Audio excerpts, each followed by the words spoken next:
Hello hi friends, welcome back to Sai Surya cooking channel. ఈరోజు curry వచ్చేసి మనకి పెసరపప్పు వంకాయ కర్రీ చేయాలనుకుంటున్నానండి. దానికోసం అయితే పెసరపప్పు వంకాయ, ఒక 2 ఆనియన్స్, అలాగే ఒక టొమాటో కూడా వేసుకుంటున్నానండి. పచ్చిమిర్చి, అల్లం ముక్క. సో ముందుగా అయితే ఈ పప్పునైతే వేయించుకోవాలండి. ప్రాసెస్ అయితే స్టార్ట్ చేద్దాం రండి. ఓకేనండి, స్టవ్ వెలిగించి ఒక కళాయి లాంటిది పెట్టుకుందామండి. ఈ పెసరపప్పుని కొద్దిగా మనం లైట్గా వేయించుకున్నాక కడిగి వేసుకోవాలండి. వేస్తే కొంచెం పప్పు కూడా రుచిగా ఉంటుందండి. లేదు అంత టైం లేకపోయినా డైరెక్ట్గా కూడా చేసుకోవచ్చండి.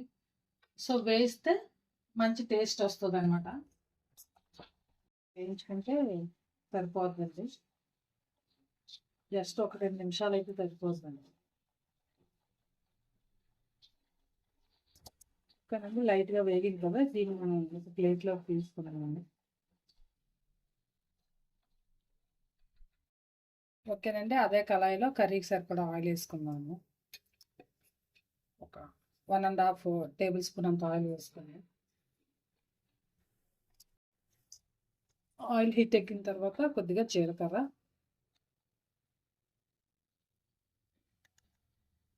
నెక్స్ట్ కొద్దిగా ఆవాలు, కొద్దిగా రెడ్ చిల్లీస్ కూడా, ఎండుమిరపకాయల తర్వాత కొద్దిగా ఒక 3 వెల్లుల్లిపాయ పలుకులండి. నెక్స్ట్ కొద్దిగా అల్లం ముక్కలు కూడా, కొంచెం అల్లం ముక్కలు కూడా,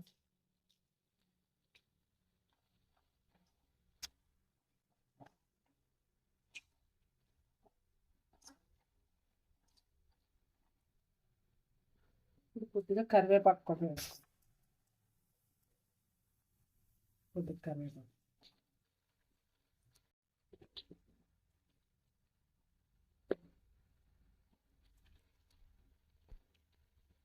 మనం ముందుగా కట్ చేసుకున్న పచ్చిమిర్చి, ఆనియన్, ఉల్లిపాయ ముక్కలు కూడా వేసుకున్నాం.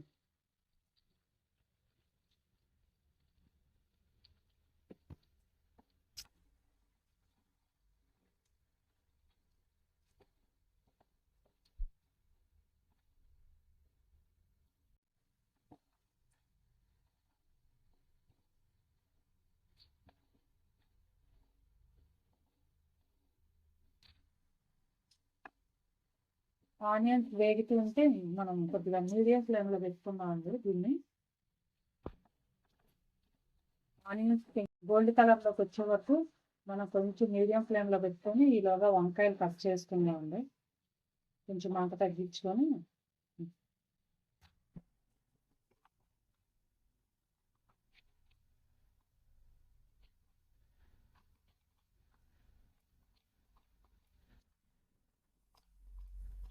పెసరపప్పు వంకాయ చాలా బాగుంటుందండి. అంటే డైరెక్ట్గా మనం ఫస్టే తాలింపు వేసి వండుతాం కదా. సో ఇదే మెథడ్లో, ఇదే ప్రాసెస్లో పప్పు బీరకాయ, పప్పు సొరకాయ కూడా బాగుంటుందండి.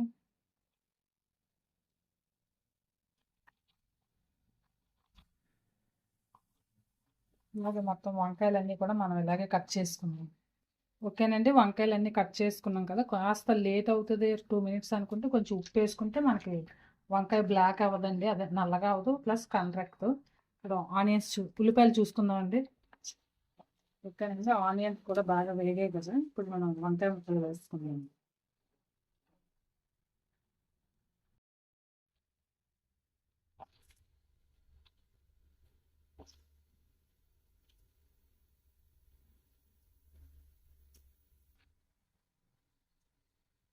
ఈ వంకాయ ముక్కలు కూడా వేసుకున్నాక ఒకసారి కలిపి టమాటో కూడా కట్ చేసి వేసుకుందామండి.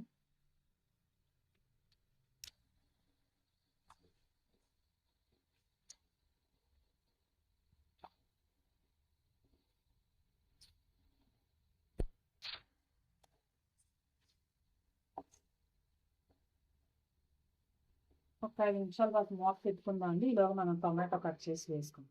ఓకేనండి, ఈ పప్పుని మనం వేయించుకున్నాం కదా, కొంచెం ఇలా నీటిలో ఒకసారి కడిగి వేసుకోవాలండి. వేసుకోనండి, ఈ పప్పునైతే మనం ఇలా కడుక్కొని వేసుకుందాం అండి. ఇప్పుడు మనం వంకాయనైతే చూసుకో. ఓకేనండి, 5 నిమిషాలు అయింది కదా.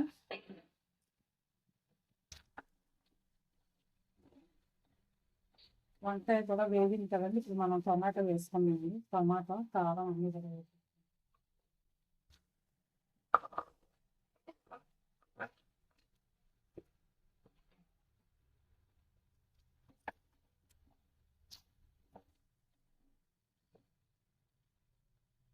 అలాగే పైన.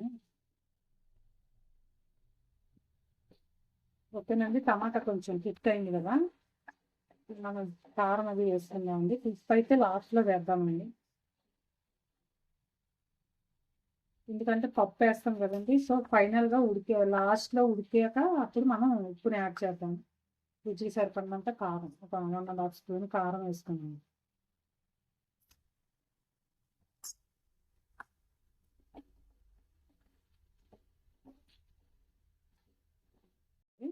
ఒకసారి కలిపి దీన్ని ఇంకొక 5 నిమిషాల పాటు మూత పెట్టి ఇప్పుడు మనం పప్పుని యాడ్ చేద్దామండి ఇందులోని.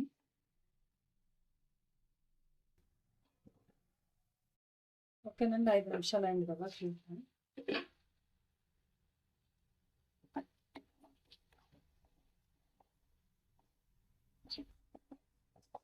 కారం కూడా వేగింది కదండి, ఇప్పుడు మనం పప్పు వేస్తున్నాను. చెప్పాను కదండి, డైరెక్ట్గా ఇలా కడిగేసి వేసుకోవచ్చండి. వేయించాం కదా, కడిగి వేసుకున్నా తొందరగానే ఉడికిపోద్ది పెసరపప్పు. లేదు ఫాస్ట్గా కావాలనుకుంటే ఒక 5 నిమిషాలు నానబెట్టుకుంటే సరిపోతుంది.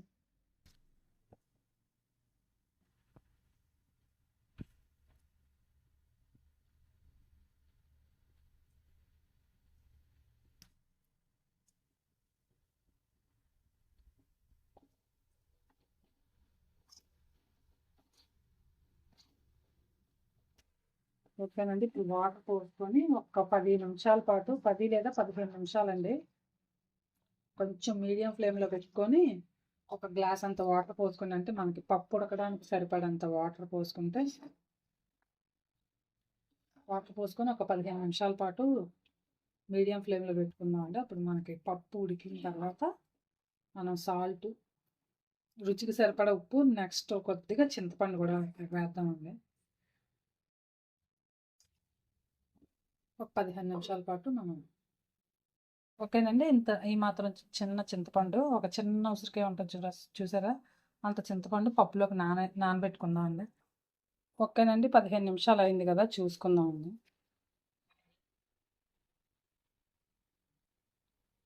ఓకేనండి, ఇప్పుడు రుచికి సరిపడినంత సాల్ట్ వేసుకుందాం. అలాగే ఇందాక చూపించాను కదండి చింతపండు నానబెట్టుకుని, ఈ చింతపండు కూడా వేసుకుందాం ఇందులో. దీన్ని ఒకసారి కలిపి ఇంకొక 10 నిమిషాల పాటు మూత పెట్టుకుంటే మనకి కర్రీ అయిపోతుంది. చూసారా, పప్పు కూడా ఉడికింది కదా. అదే ముందుగానే ఉప్పు వేసేస్తే ఉడకదండి. కుక్కర్ అయితే ఉడుకుతుంది, కానీ మనం ఇలా కళాయి లేదా ఏదైనా గిన్నె పెట్టి వండినా ఉడకదు. సో అందుకని కొంచెం పప్పు ఉడికిన తర్వాతే సాల్ట్ వేయాలండి. ఓకే, నేను చింతపండు కూడా వేసుకున్నాం కదా, ఉప్పు కూడా. ఇప్పుడు మనం ఇంకొక 5 నిమిషాల పాటు మూత పెట్టుకుంటే మనకి పప్పు రెడీ అయిపోతుంది.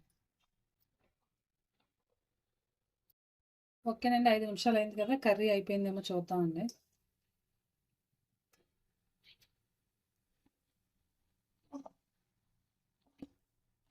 చింతపండు అన్నీ కూడా వేసాం కదండి. సో ఓకేనండి, పప్పు ఉడికిపోయిందండి. పప్పు వంకాయ రెడీ అయిపోయింది. దీన్ని మనం స్టవ్ ఆఫ్ చేసుకుని ఒక సర్వింగ్ బౌల్లోకి తీసి.